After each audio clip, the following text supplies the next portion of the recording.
মাত্র 4 দিনেই শেষ হয়ে গেল লিটন কুমার দাসের পাকিস্তান সুপার লিগ অধ্যায়। আঙুলের চোটে পাকিস্তান থেকে দেশে ফিরে আসছেন এই স্টাইলিশ উইকেটরক্ষক ব্যাটার।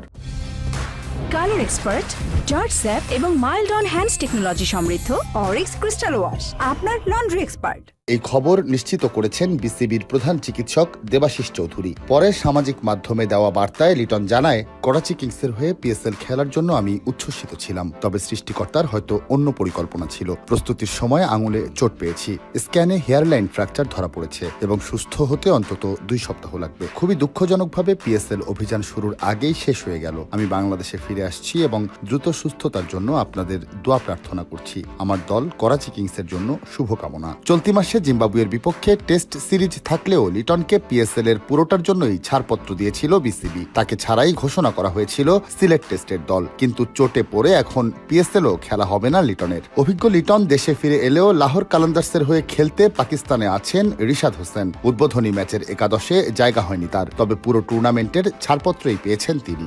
এছাড়া জিম্বাবুয়ের বিপক্ষে প্রথম টেস্ট শেষে আগামী 26শে এপ্রিল থেকে পিএসএল খেলার অনুমতি পেয়েছেন নাহিদ রানা। পেশাওয়ার জালমির হয়ে খেলার ডাক পেয়েছেন তরুণ এই পেসার।